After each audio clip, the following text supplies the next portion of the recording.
Dr.Nandini, Bhattacharyya Panda, Senior Fellow here. We'll be speaking on sovereign subject and within quotation marks law in Northeast India. Select readings from the Colonial Archives. Before we start, may I request people to switch off their phones.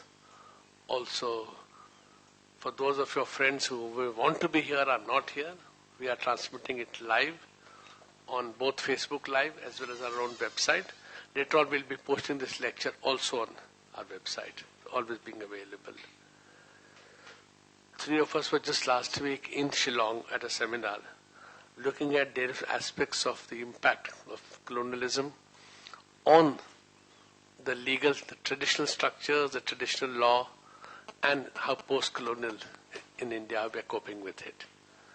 Dr. Panda has been working in this field for a long time and she'll be speaking on it. I'm greatly happy to be welcoming Prof.Virginius Xaxa here. Prof.Virginius Xaxa, eminent sociologist, professor of eminence as it is called at Tezpur University, associated for a long time with Nehru, PhD from IIT Kanpur, postdoctoral in France.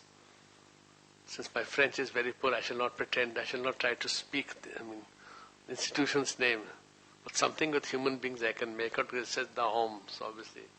Human behavior, etc. is there.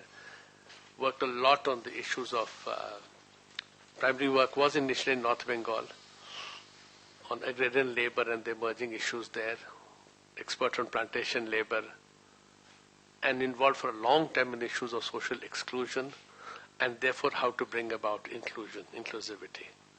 He's associated with lots of institutions in India, written many books on this subject, and we thought that for this subject, we know nobody better than Professor Xaxa to speak, to chair the session. So so let me now finish my bit of speaking and request Professor Xaxa to take over from here. Thank you very much and welcome once again.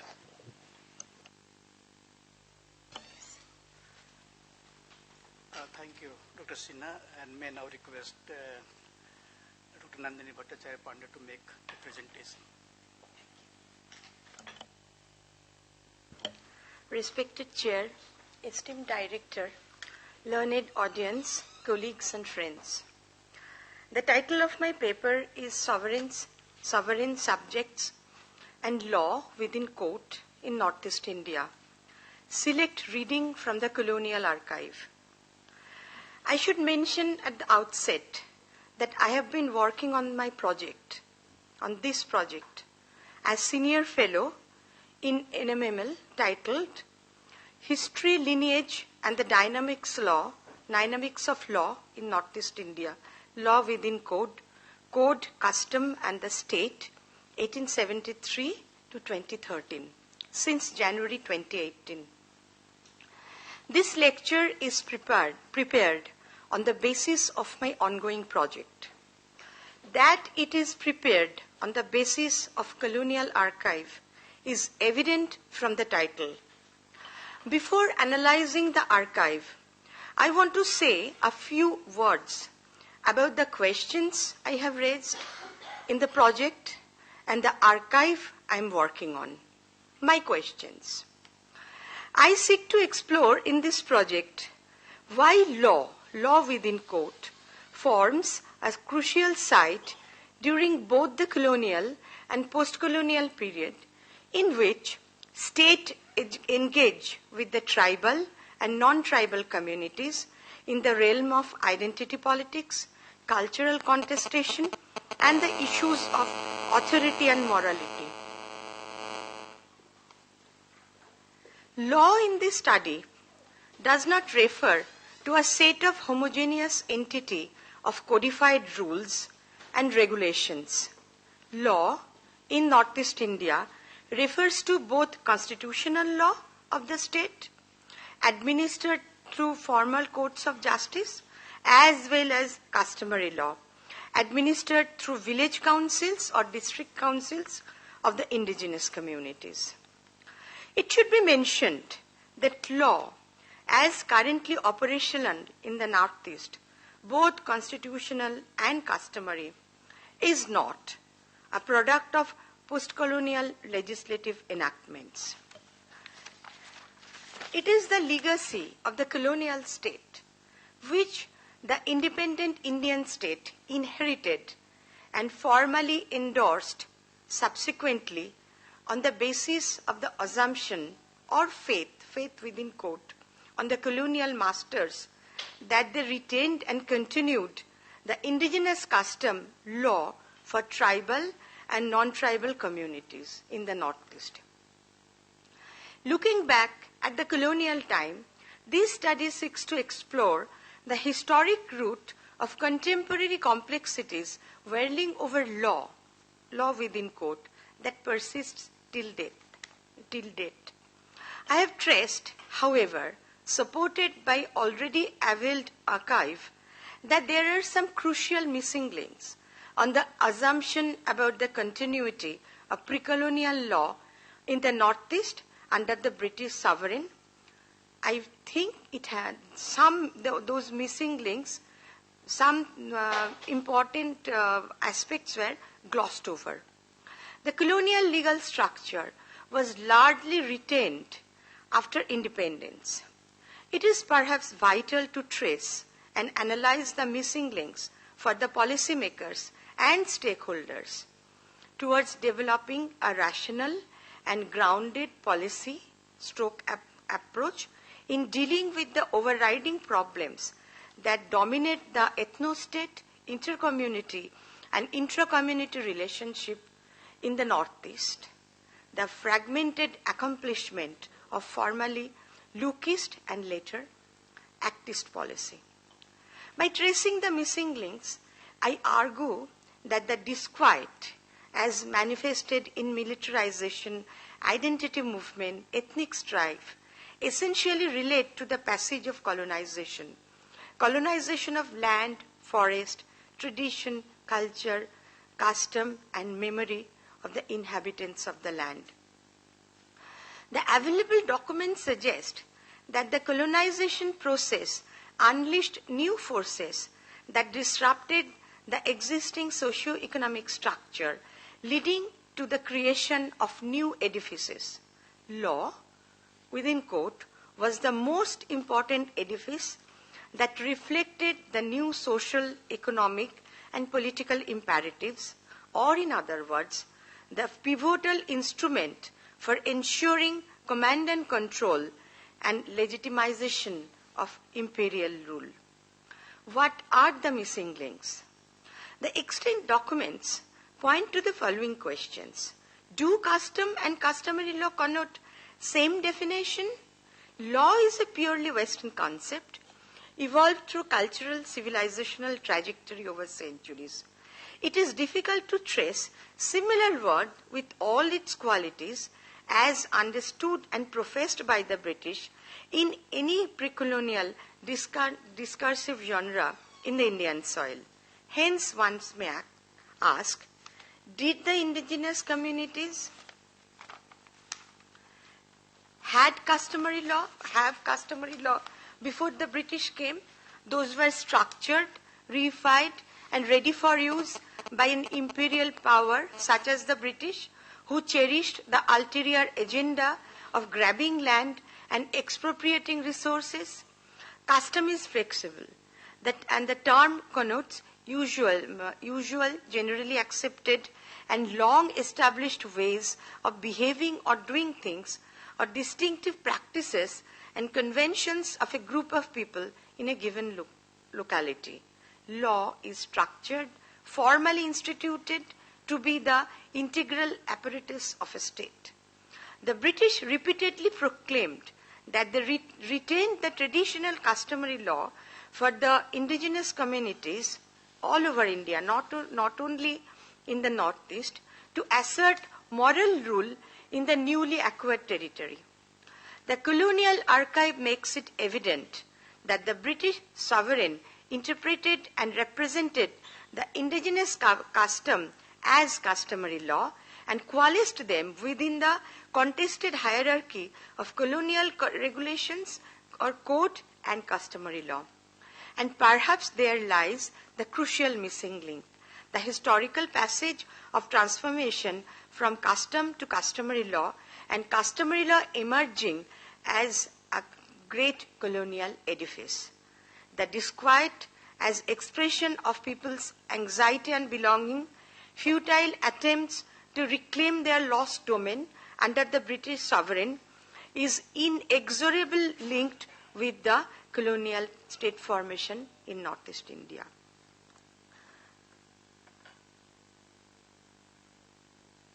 Excuse me. The archive. A historian may use primarily two sets of archive in this context: colonial archive and indigenous archive.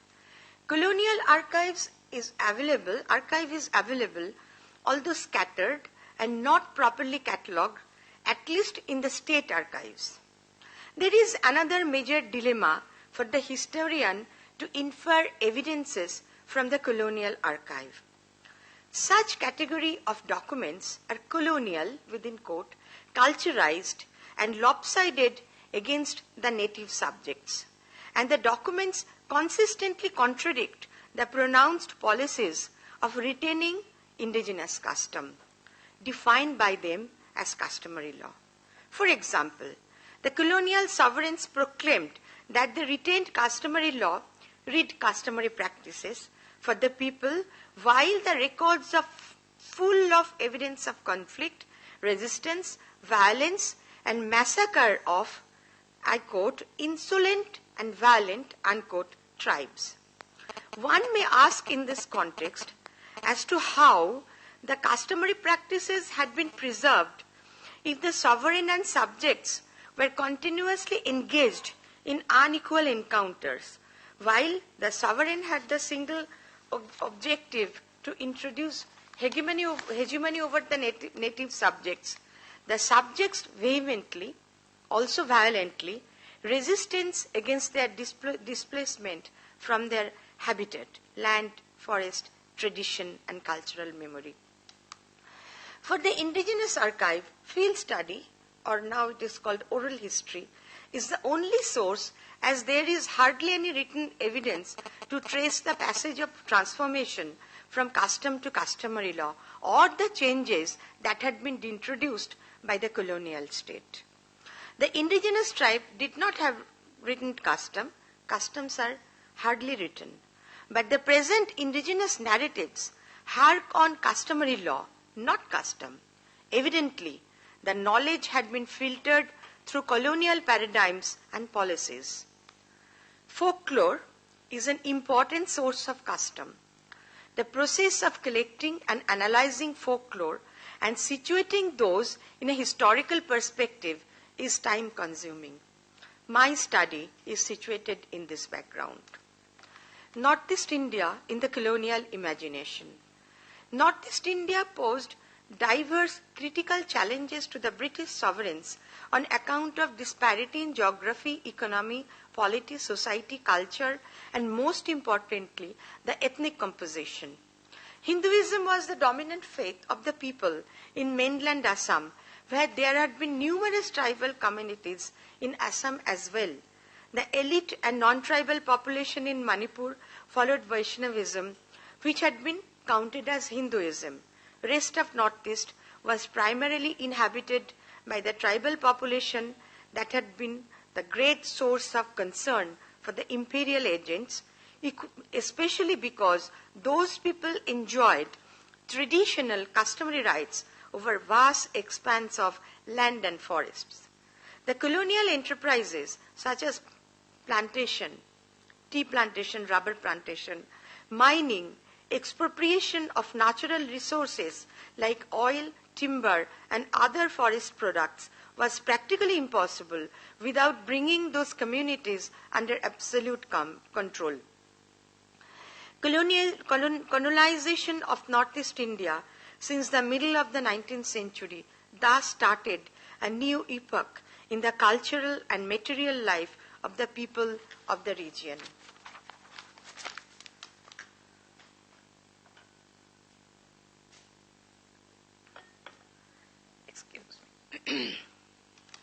The landlords and subversion of custom.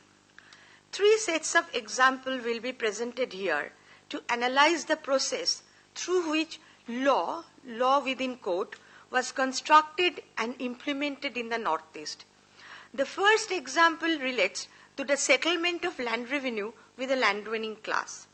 The example of land revenue settlement with Darang Raja of Assam will be briefly discussed here. The contemporary Colonial Archive contains lengthy and detailed account in relation to the settlement of revenue with the Raja of Darang, with special emphasis on the restructuring of the rights over land between the colonial state and the native landlords. The document is significant because it summarizes A. Colonial attitude towards hereditary landlords, B. Investment in land revenue, C. Aggressive designs to expropriate rights over land, D. Law as an instrument to accomplish the expropriation in favor of the colonial state. The Darang Raja was a hereditary landowner who exercised control over a large estate. As is evident from the extant documents, the Raja had sizable portion of land and large number of revenue payers under his control. At the same time, the Raja made endowment of land over time to different groups of his subjects under varied term with regard to payment of rent. The categories of endowment included Lakhiraj, Nishkar Raj, Brahmottor, Devottor, etc. Different categories of land had been brought under divergent assessment pattern. The documents clearly indicate that the colonial rulers perceived the existence of such a large estate which have loyal subjects under the control as threat to the newly established colonial foundation in the Northeast. Equally important for them was to acquire control over major portions of Raja's land and its resources as revenue, primarily through legal means. The settlement of the land with Raja was made in 1837 by the Commissioner of Assam, David Scott, in direct communication with the government in Fort William. The archive shows that immediately after the settlement, the official tried various means to fragment and reduce the estate in order to enhance the volume of revenue. In this drive, the most effective instrument was so-called, I quote, arrears of revenue, unquote, on the basis of which they implemented, I quote, public sale, unquote, or alienation, within quote, of the property. The files contain lengthy correspondence on the right of the Raja to, I quote, alienate his own property. The term alienate must be noted in this context, as this term was foreign in Indian soil. The following passage reveals how Western legal concepts had been imported to impose new attributes on property rights by grossly deviating or violating from the existing customary practices or rights. This passage reveals how the newly founded colonial judicial institution initiated the dynamic of colonial legal formation in the Northeast. I quote, this letter was written by an officer called Bugle to the commissioner. I quote, how should the alienations emphasized from these lands be treated? It appears that these alienations have been considerable through public sales, both for arrears of revenue and in satisfaction of decrees of court emphasis. The collector of Darang considers that the Raja alienated emphasis should now be settled at full rates, as the settlement at half rates was with the Raja of Darang only.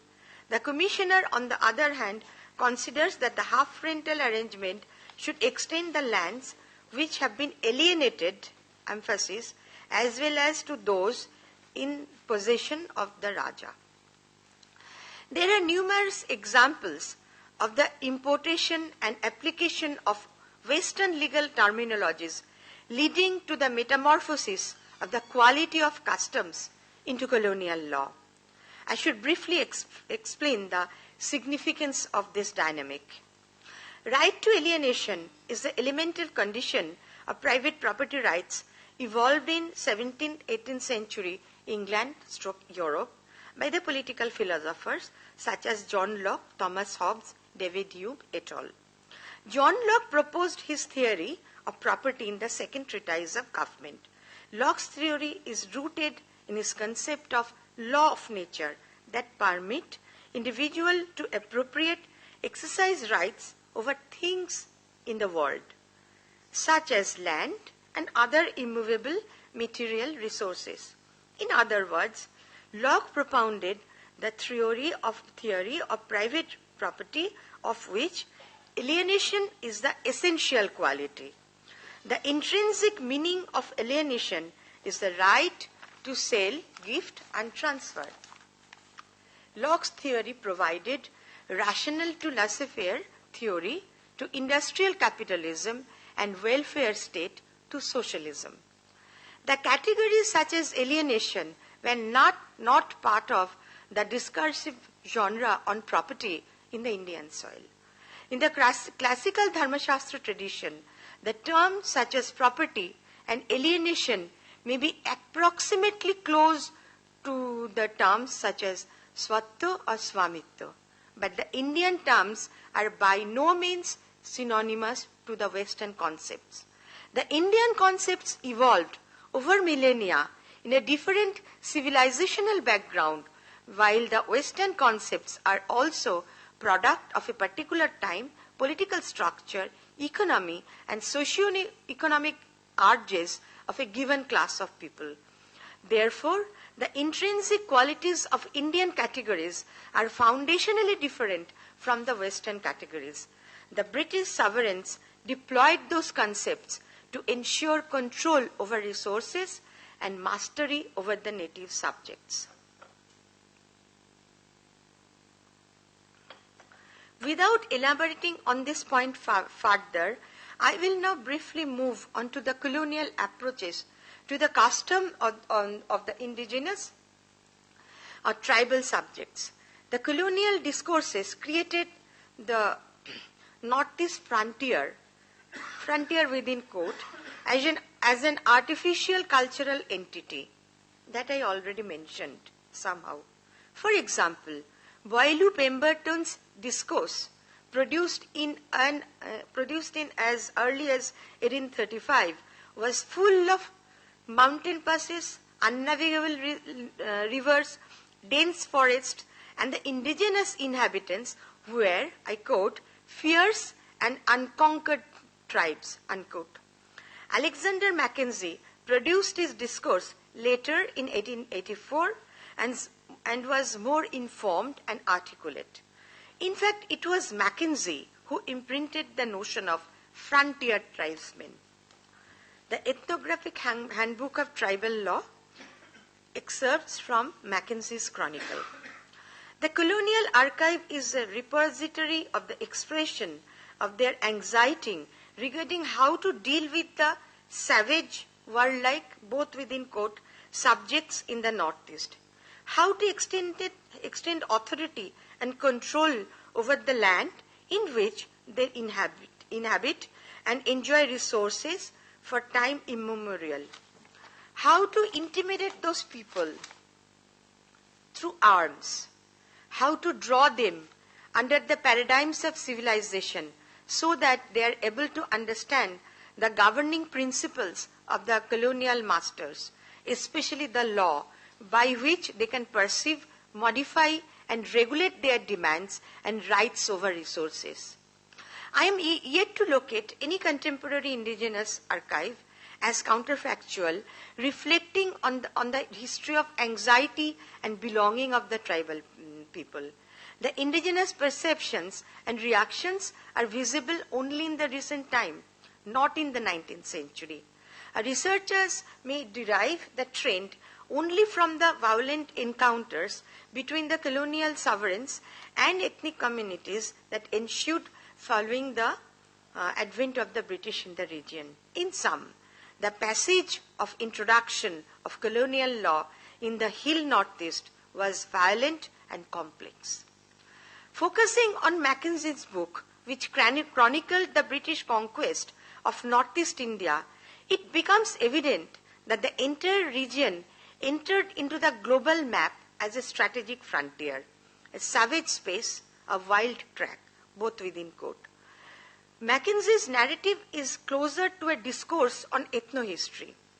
He recommended to formulate a frontier policy, within quote, to deal with, I quote, numerous savage and warlike tribes whom the decaying authority of the Assam dynasty failed of late years to control, and whom the disturbed condition of the province has incited to encroachment. The word encroachment is contextually poignant as it symbolizes two things. A, the urge to restrict or deter the indigenous ethnic group to claim their primeval rights over land which they enjoyed before the British arrived. B, to delineate, I quote, a definite policy on this frontier to dissolve the infinite nature of connection subsisting between the pre-colonial Assam sovereigns and the savage neighbors. By indefinite nature of connections, he meant rights and privileges endowed by the earlier rulers on the savage neighbors, within quote, in land revenue matters.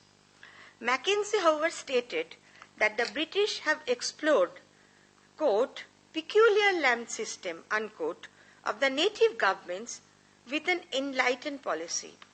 He further claimed that when the British, quote, did arrive in any ease at a definite understanding as to the rights of any tribe, we were ready, as a rule, to treat them fairly and liberally, unquote.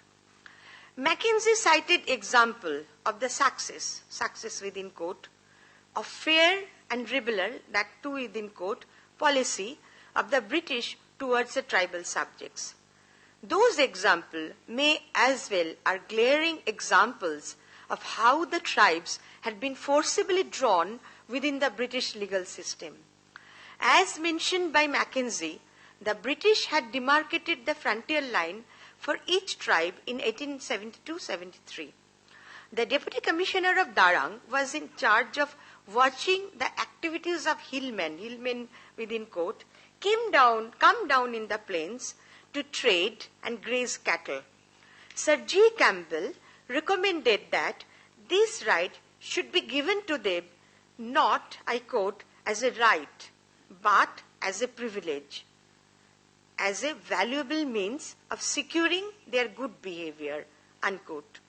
The agreements signed between the tribal chiefs and British sovereigns are, however, more poignant and obvious to indicate the subversion of prevalent customary rights. An example among many is cited below. An agreement had been signed between the Taghi Raja of Aka Parbat and the British, wherein the chief was promised a pension of rupees 20 against the following undertaking. I quote. It's a big undertaking. I had just made it concise. First, myself, the Taghi Raja wrote, myself with my tribe will confine our trade exclusively to the markets of Lahabari, Balipara and Tezpur. We will not heretofore deal with the riots in their private houses. Second, I will be careful that none of my tribe commit any act of oppression in the British territories. Third, we will apply to British courts for redress in our grievances and never take law in our hands. The story is very complex. I cannot really explain the connotation of the word oppression or take law in our hands. But briefly, the third clause in that agreement is most important to understand the modus operandi of drawing the tribal subjects under the British legal system and thereby within the orbit of legal formation in Northeast India. Also, the clauses do not indicate that the British allowed their tribal subjects to retain their traditional tradition and custom as per the proclaimed policy. This was not just agreement signed between the tribal chief and the British sovereign. It looks like a warrant to coerce and subjugate the once sovereign inhabitants of the hill.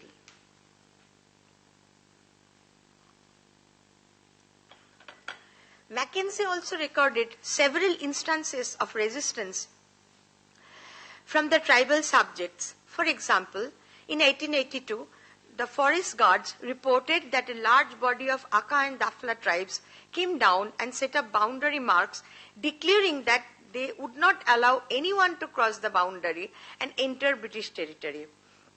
This is one of the myriad examples of how the indigenous tribe tried to offer resistance against the colonization process, leading to loss of their land, traditional livelihood, and custom. Strikingly, Mackenzie cited from the administrative report of 1872-73 and the views of G. Campbell, which stated, I quote, "Many Daflas have settled as colonists in our territory, and a few occasionally work on tea gardens." Thus was the irony of history that the colonizers of Northeast, the land of the indigenous inhabitants, describing the original inhabitants as colonists. Administration of law and justice for the tribal subjects had been a persistent source of concern for the British sovereign in the Northeast. Mackenzie cited an extract from G. Campbell regarding the nature of law to be administered to the tribal people. I quote, "There may be no doubt are difficulties about the application of ordinary law in Assam and other districts peculiarly situated, but Lieutenant Governor considers that district officers should not raise and suggest difficulties. It is not for them to pick legal holes and find flaws and to affect a pedantic legality. They should make the best of the situation." The Colonial Archive clearly suggests that the British officers in the Northeast were by no means inclined to pedantic legality. On the contrary, the legal formation in Northeast India was essentially based on fluidity and arbitrariness, and customary law was a product of that fluidity and arbitrariness, if not coercion. Finally, I would briefly discuss the role of religion or Christianity in the process of the subversion of customary practices and formation of colonial law within quote. Religion as law in proxy, conversion and the missionaries in Manipur. It is more or less accepted that missionaries were formidable agents of the British Empire in tribal region. The story of the missionary enterprises in the Northeast is rather complex, as it is evident from the archival records in Manipur. I am not going to the detail of the story. Manipur was not directly administered by the British. The political agent in Manipur, as the representative of the colonial state, exercised the real authority, while the king of Manipur was retained as titular head. The Raja of Manipur resented the infiltration of the missionaries in the hills, and he expressed his dissent against their entry in the valley mainland. But he had no real power to impose his authority. I gathered interesting data from letters written by Governor of Assam to Mr. Watson, the political secretary, Government of India, regarding the modus operandi of the missionary activities and how the colonial state tried to forge link with the tribal population via religion and English education and bring them under colonial authority, and B, subject them to the paradigms and policies of the colonial state. I will briefly cite a significant example. In the hills, missionaries segregated settlement for the converted people. The governor of Assam explained the objectives behind such arrangement to the Secretary of State, Government of India. I quote, to obviate friction between animists who retain their aboriginal custom and Christians who perhaps may display resentment or to be tempted to dispute the authority of the local chief, the American Baptist Mission deliberately endeavors to arrange for a series of Christian villages wherein the Christians live together apart from the Nagas and Kukis.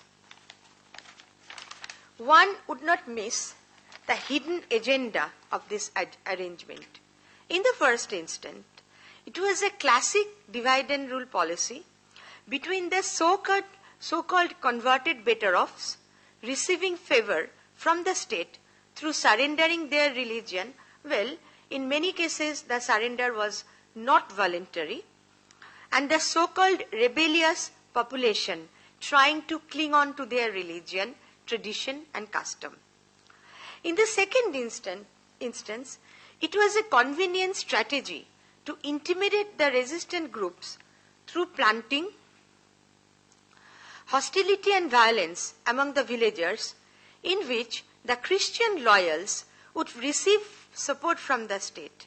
It would be those loyalists who would be subjected to the governance and law of the sovereign, as had been expected, perhaps rightly, to a large extent.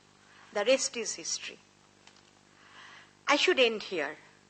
Law, within quote, has multifarious functions, especially A, law that entails the notion of moral rule and social justice.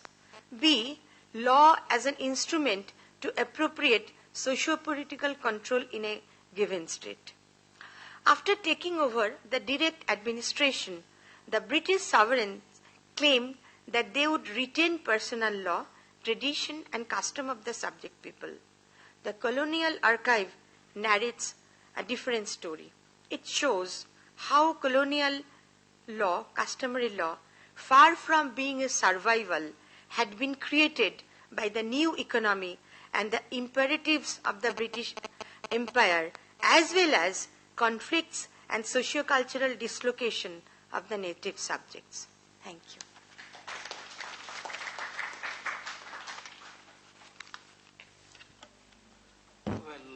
Thank you, Dr. Panda. It's fascinating presentations.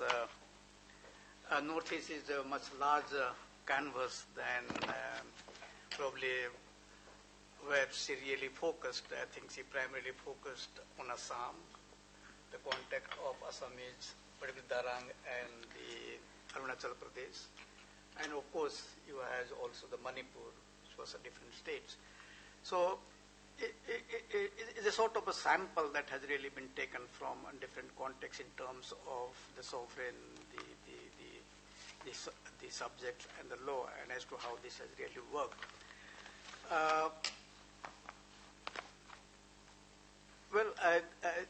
It's important in the sense that I'm not a historian, so I don't really know much about the 19th century Assam. But I think it's important in terms of engaging, let's say, in this particular seminar, in terms of, I think, the whole idea of the relationship between the customs, the customary law, and the law that you were really talking, modern law that you were talking about, as to how this really is a linear movement from the customs and customary law and then law, the statutory law, etc. So that's, I think, one interesting source. Probably one could really discuss about it. Also, I find is that this whole idea of the alienation of land, the idea of an alienation, and how this, what are the really mechanisms through which land actually has been alienated, and to what extent you find the alienation has been an important phenomenon, particularly in the context of the Northeast. My own reading goes is that probably during colonial period, land was one where you find probably the indigenous communities continue to keep the land intact. That may not necessarily be the case in the plains that we are talking about. Maybe Assam, to some extent, you will find also the Mizoram, Manipur, and so I think that's, as I said, because the canvas is so large, so one can really look at it in terms of a comparative perspective, etc. So maybe later on I'll come, but let me just open the paper, the presentations for your comments, questions, and other discussions. So it's open. Dr. Panda, thank you for making a very insightful presentation on this important subject. One curiosity that I have is, since you have worked on law in general and not just on Northeast, when we talk about how the British appropriated customs of tribes in the Northeast and turned it into customary law, we can recall that they did this not just with tribes of the Northeast or with tribes as such. They did it in general also. Whenever they pretended, for example, in the case of the Muslims, they picked up customs of Muslim communities in various parts of India and turned it into what they described as Muslim personal law. With Muslim personal law, just as you said, the tribal customary law is a British invention. It has nothing to do with the history of Islam in India if you go back 200, 300 years. So in what sense, do you think is the British appropriation of the customs of the tribes of the Northeast different, if any, from what they did in other parts of India? That's what I want. Will you take a couple of questions? I think. You want to just take? Yeah. Okay. Yeah, because I will forget. No, actually, British did not appropriate custom, at least in Northeast India. And also, I have done a study on the jungle terry. There, they subverted custom. They subverted the customary practices of the people. You know that I have worked on Hindu law. They appropriated Dharmashastra tradition to construct Hindu law. But here, in custom, they did not have much to appropriate. They had to subvert, to grab the land.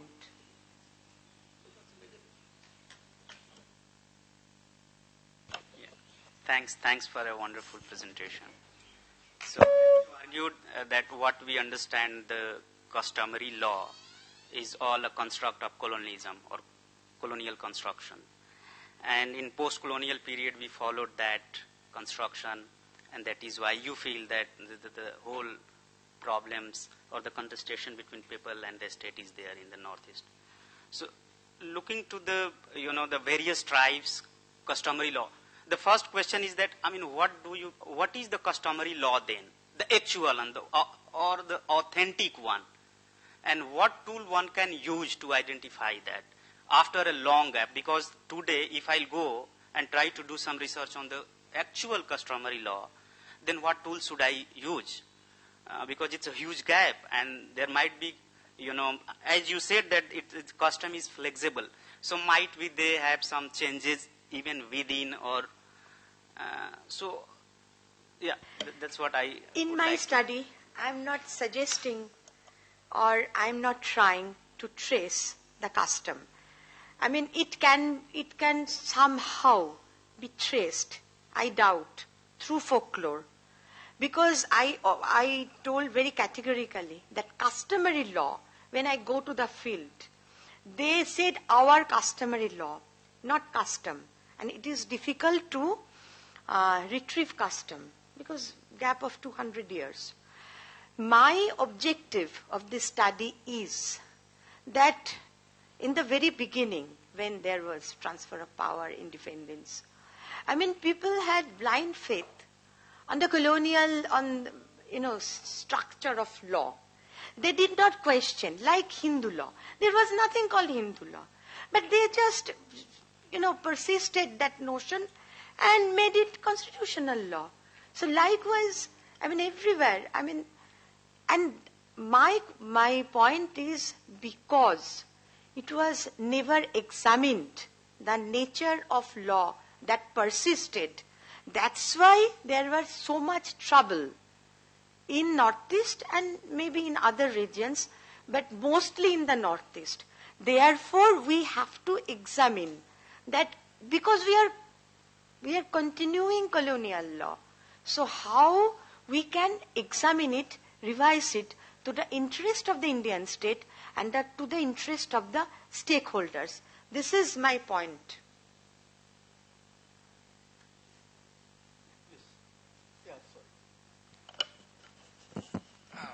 Just to, I'm in a complete agreement with Professor Xaxa.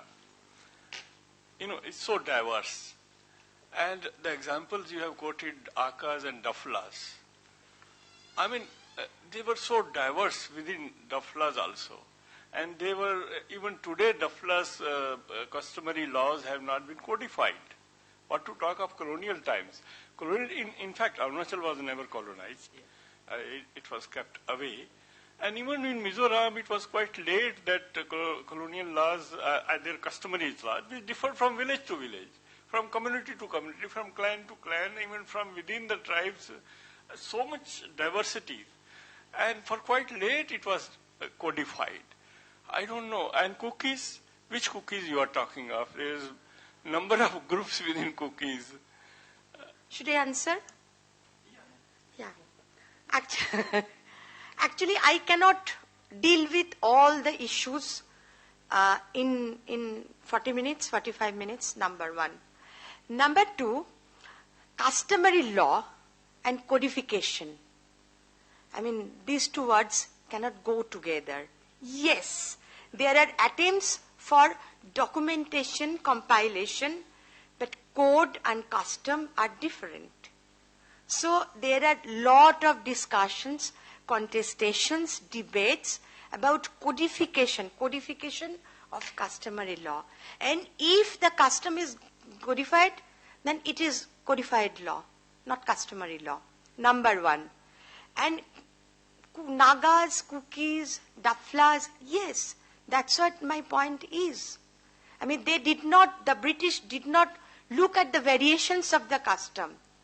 They did not look at any other points, but to bring them under their control so that the indigenous tribe would not have their rights over the land and the soil, over the forest. That was their objective. Their objective was not any esoteric motive that they would love the tribes and they would retain their customary law and they would really pamper them. No, that is just different. They did not want to retain anything. And cookies, yes, there are cookies all over Northeast. There are Manipur and other Nagas of Manipur, Nagas of Nagaland. They continuously fight over customary law. But why this fight? They had their autonomous domain. But because there are attempts for codification, that's why they are fighting. One party is claiming this is the customary law. Another party is saying this is the customary law. That's why the fight is. Just one thing I want clarification from you is how have you defined Northeast in your paper? Northeast. There are 8 states in Northeast. Defined. How have you defined?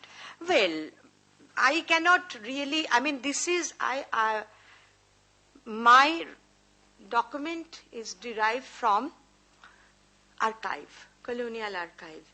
So this is generically Northeast.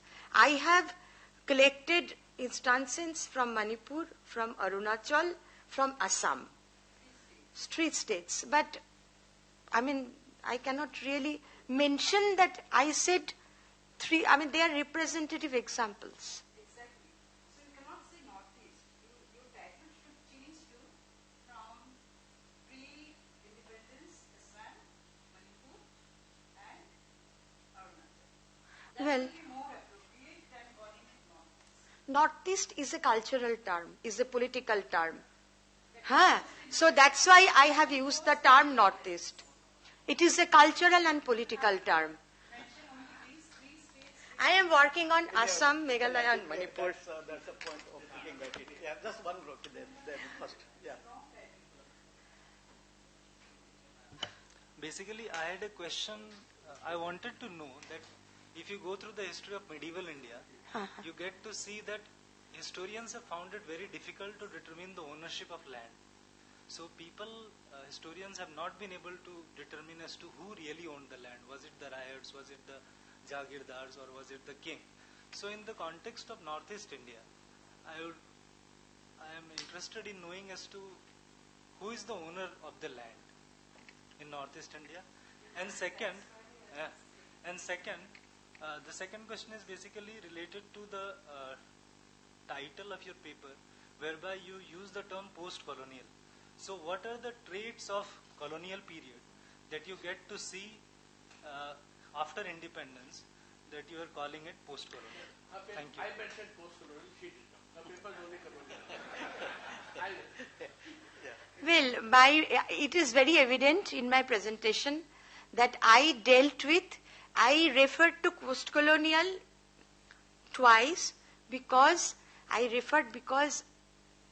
argued that I discussed the colonial period.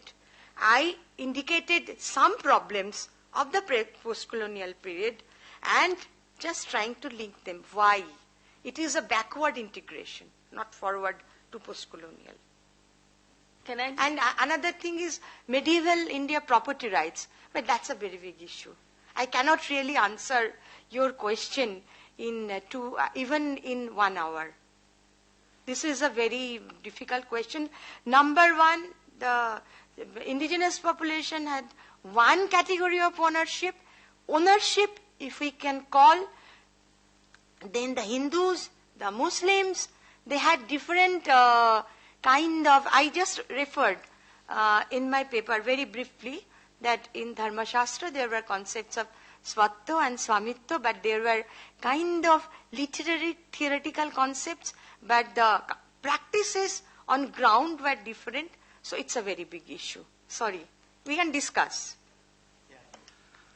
Well, it's a fundamental question which confronted me for quite a while, and in your paper you also refer something on tribals and indigenous people.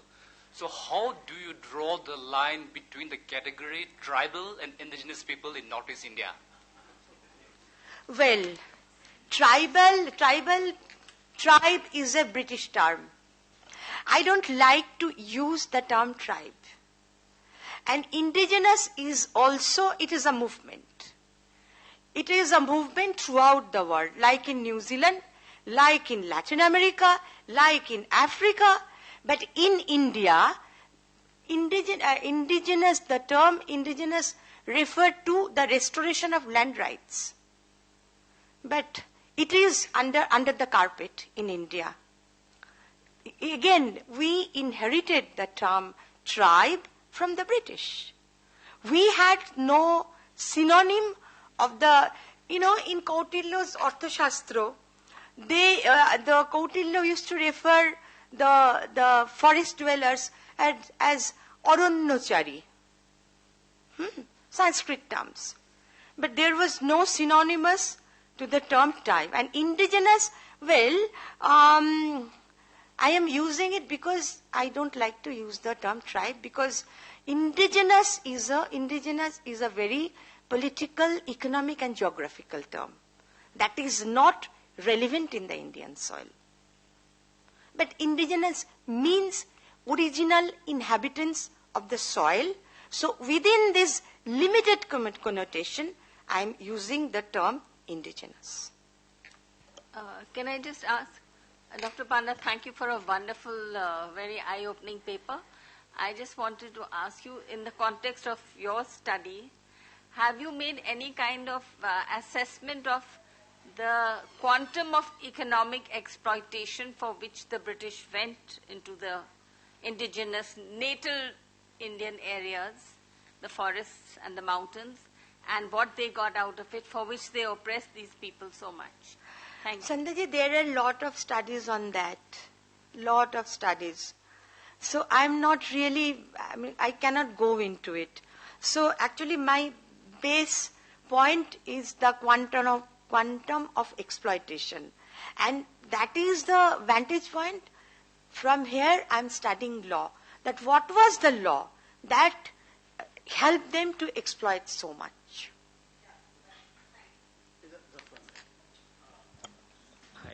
Thank you. Thank you for that paper. I think it was very interesting. I had a question that kind of went back a little earlier to the point that was being made about the distinction between custom and code, which I thought was, sort of, we left it halfway there.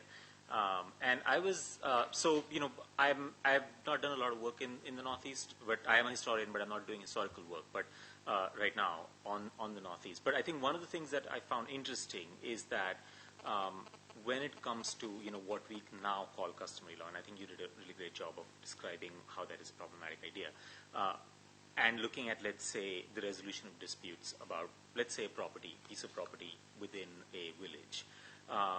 What do you find is that in the kind of larger maybe Lockean liberal sense, we tend to trust institutions, and therefore we tend to trust institutions, and therefore you go to the court to resolve your dispute.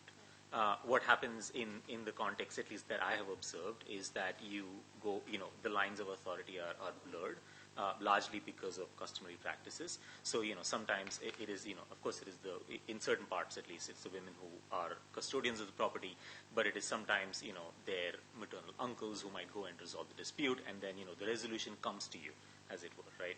You might be the owner of the property, but the resolution of the dispute comes to you. Sometimes it's the headman who makes the decision, sometimes it's the CM. Again, it's like, I know it's different for different parts of the Northeast.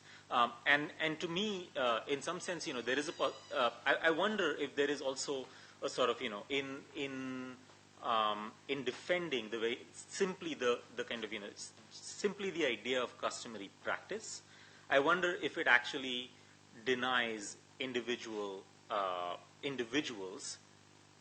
a lot of rights that would otherwise be guaranteed to them by the Constitution.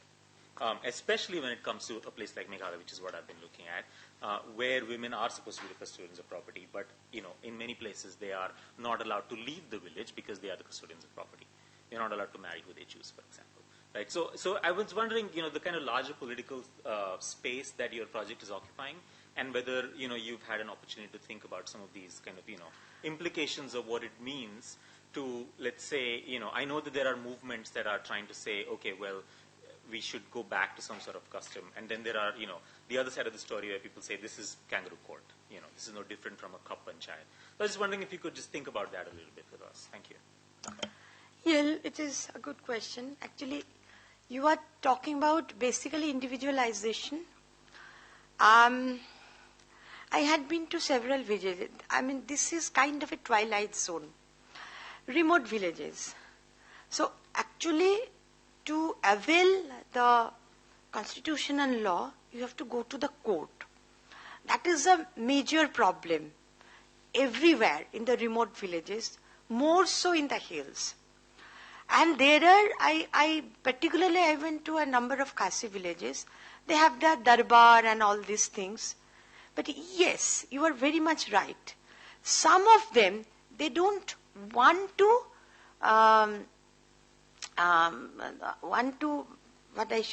accept the decision of the darbar, particularly the well-off ones. They want to go to the court. But again, conversely, some people, they want to, the poorer people want to go to the court. They cannot go to the court. They are forcibly made to accept the decision of the darbar. And this Melville Pereira, Walter Fernandez, they have their entire group. They are now studying the subversion of women's rights through the administration of customary law in Northeast India. They are producing whole lot of literature. How the patriarchy is getting filtered, and if not, at least women used to hold some property, and now through, they are inventing customary law to deprive women.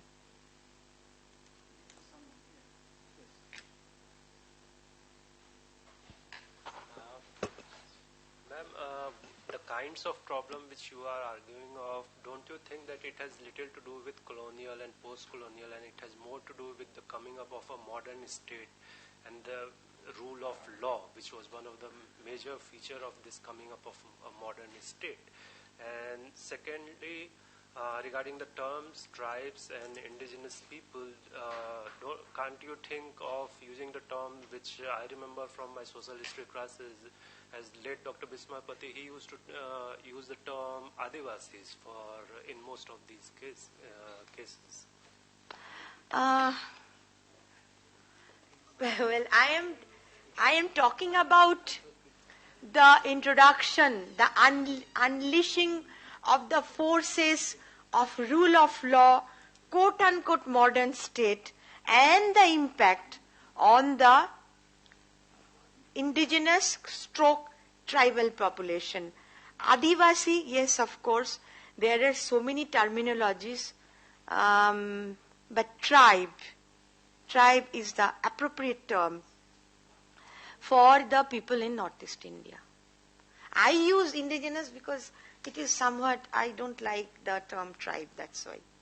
But I also use it very limited sense. Adivasi, well, I'll think about it. I don't know.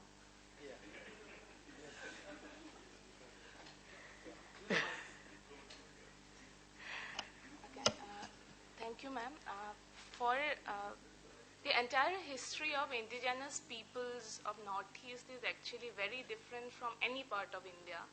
And British colonial administration and its capitalist assimilations had been very different in those parts than had been in any other part in India. So first of all, can actually any analogy be drawn that I found that you had been drawing with other parts of India? So I'm saying the historical experiences, both pre-British, during British colonial period and post-colonial period in Northeast India, a result of which is the 6th schedule, for example, has been very different, and the idea of land relations and their customary practices in land relations need independent interpretation. And as far as I understand, because I have been working on field about customary practices vis-a-vis land rights, so these analogies and an assimilative understanding of the entire Northeast as customary law, as it being a construct of colonial practice or colonial administration, my question is, would that suffice or would that actually be correct in case of Northeast India? Well, my questions are very different. Perhaps I presented in a short period of time, only 40 minutes, so I couldn't explain properly that I'm not working on customary practices. I'm working on the process of legal formation in India. Secondly, I'm sorry that if I had given any impression in my paper that I am equating Northeast India with the other parts of India. No, actually it is just the opposite. I am treating Northeast India, and this Northeast India, I said that it is an artificial cultural entity. No, it should not be termed so generically. Anyway, but I am working on these states because it is so different. Because it is so different from rest of India, precisely. So maybe you got me wrong.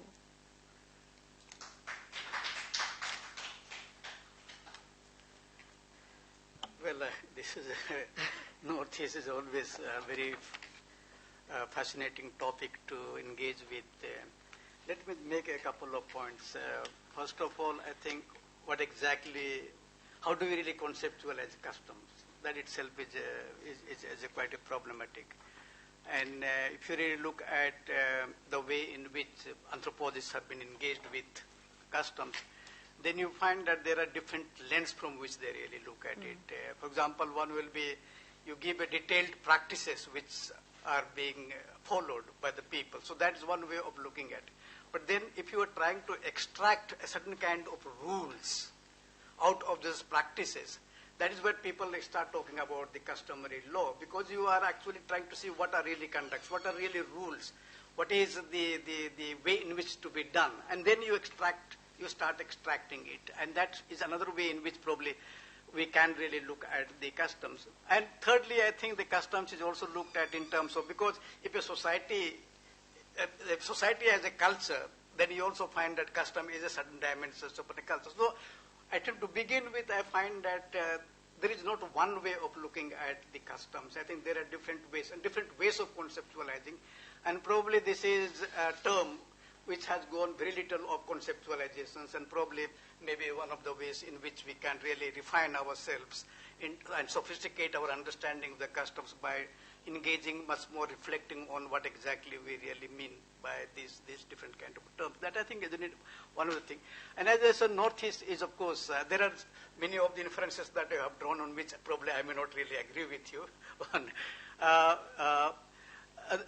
It's too big, and even if you look at historically, Northeast has been part of a Zamindari settlement. It has been part of a Rayatwari settlement. So if you're talking of Dharam, these were all part of a Rayatwari settlement. If you go to Gwalpada and part of Kathar, these were all Zamindari settlements. So you had Khasi, and then you look into the hills, then you find that didn't really settle neither Zamindari nor Rayatwari. They just allowed them to continue to cultivate or have the land in the ways they have really, because they realized it, that the moment already as they were trying to incorporate them into the British territory, they had already a lot of resistance. And also if you really look at, therefore they didn't want to continue or extend the kind of rules and regulations which were already in Assam to the hills of, let's say, Nagaland or Manipur or even the Mizoram and so on and so forth. Arunachal was almost a different area altogether. So you find that I'm not saying it was a love for the tribals that they did not extend it. I think it was just strategic. It was a question of maintaining a law and order. You don't want to disturb our empire which you have really built it. And it's a frontier area and constantly get threatened with so I think they just didn't want to disturb them. So in saying so, I'm not saying that they did not in a way interfere. They did a lot of interfere. They imposed, let's say, like a court, which was above the village council. So wherever different villages are involved, you find they introduce a court. They introduce an institutions of Dubasi, what is known interpreted and all that. So it is not to say that they did not do it. They did interfere. But then in terms of maintaining the kind of structure that was there, they did not. At least anything to do with the power, with the status, with the kind of control which the tribals had, I don't think British really interfered. And that's the reason why they were really able. The moment we wanted to do away with in post-independent India, you realize what really happened. So immediately after independence, the Naga movement, it's precisely because you find the Assamese were trying to see that is a part of India, or you must really not, they are part of us, and therefore we must really impose our rules and regulations, and that is where the problem really began. So the British were very cunning in that sense of the term in understanding what really would happen, which I think we were too enthusiastic in terms of annexing and incorporating them into our cultural zone, which actually created a lot of problems. So all through the 50s and 60s, and then subsequently you find, let's say, if you take the other parts of with the imposition of the Assamese language. That is the starting point. But then you already find that the institutions of district council, which was given in terms of Indian constitution, that was not functioning in the hills. Whether you talk of Mizoram, whether you talk of Meghalaya, or or even in Assam, Karbi Anglong and Dimasa Assaw. So you had an autonomous state council where the tribals have an autonomy to govern themselves, even in terms of probably their own tradition and customs. It did not work, because they were part of the province of Assam. And you find that Assam started a lot of interfering on the autonomous council, dissolution of the autonomous council, etc. So they found that the autonomous council it has a very limited power. And that is where you find a movement for a separate state. And in some of the states it went all to the extent of secessions and so on and so forth. For example, I think Mizoram, Meghalaya did not go for that. But then Mizoram, gradually you find that they started, and they were the ones who, in the beginning, immediately what is called before independence, they were the most important group who wanted to merge with India. And you find that the kind of climate which gets created in the 50s and early 60s, you find creates an entirely different kind of atmosphere in Mizoram, and to the extent they possesses a greater what is called sovereign Mizoram and all that. So that's the kind of situation that really comes. So what really you find is that as far as the hill people are concerned in Northeast, the colonials didn't want to interfere, and I think in post-colonial India, we have continued with that. We haven't, we have, if you look at the constitutional, I think 371A or 370G, these are basically in Nagaland. They are saying that, well, it is a kind of status which Kashmir has. So in a way, you are really keeping in touch. So only problem with that, and you find that there were always an excluded and partially excluded area, where you find any law which was being enacted either by Governor General in Council or Governor in Council was not applicable into the hills of the Northeast. So they didn't apply those kinds of law. They tried to secure the zone by not really interfering. And then they also, in a way, Inner Land Permit in 1873, Bengal Regulations Act. So they didn't even allow people to really come, people from the hills come to the plains of Assam, and Assam go to the hills. So these were the kind of areas where they were trying to secure their law and order situations. So I think these are all, the issues are there, and it's much more complex. Something which is really happening in Assam, probably we cannot really extend it to the hills. What is really happening in the hills, probably it may not be applicable into the valleys and so on and so forth. So that's, I think, is important. And I think in case of terminology, indigenous, well, now if you talk Akhil Gogoi, he's saying that everyone is an indigenous in the Northeast. So this whole idea of indigenous, who is indigenous, who is not indigenous, in the case of Northeast is also becoming very problematic. And Adivasi, a term that was used, which they don't like. Because Adivasi, in the case of Northeast, is primarily used for people who were from the central India, who migrated, or rather who were recruited as tea garden workers and were working in Assam. So it is a very narrow terms in which the Adivasi is really used in Assam. So basically people who are plantation workers and who have moved away from the plantation workers and become settled agriculture. This is the term we used for them. So they don't really like to identify as being an Adivasi. Whereas in the mainland India, Adivasi is that we were really either an original inhabitant. So it is a very different kind of connotation. And in case of Northeast, I think although, tribal has been what is called derogatory term, savage and barbarian, no one would really like to be called as that. But the problem is that the terminology itself has undergone change because of the constitutional provisions. So today, if you look at India, I think we talk about tribe, we will not necessarily be talking in terms of being a primitive or being savage. We are really talking in terms of being that we are a people, but we are a different kind of people, and the tribe that we really use is the tribe in order to distinguish ourselves as very different from the others. And Northeast, I think they use this term very strongly today. So we are tribals. They don't feel disturbed about, but we know that the term tribe elsewhere, particularly in Western world, has become discredited today because they don't really like it, because this idea of primitivism, etc. So whereas the whole of the world seem to be, in a way, doing away with the term tribe, we continue to use, and we continue to use very strongly. So I think there are very specific situations, I think, of the Indian context which actually allows us, or, to use it. And even people who are identified as tribes, they actually continue to use it. So that's the kind of paradox in which we are really living it. So I think this terminology, again, is the problem. But the point is that Northeast is too complex. And, I have lived a half of my life in Northeast, but I don't dare writing because I think always probably I'm going to misinterpret them. And I think people today have become sensitive about the way in which we write about them, etc. But a good thing is that I think there are a lot of native tribal scholars are really emerging. And I think they are really looking at their own, what is called, community or society in a very critical terms, even looking at the colonial history in a very critical terms, even going into the pre-colonial phase and trying to say as to how one can really look at a history of the pre-colonial period, because otherwise the tribals were always thought that the history begins with the colonial rule. Otherwise, we are always known as people without history.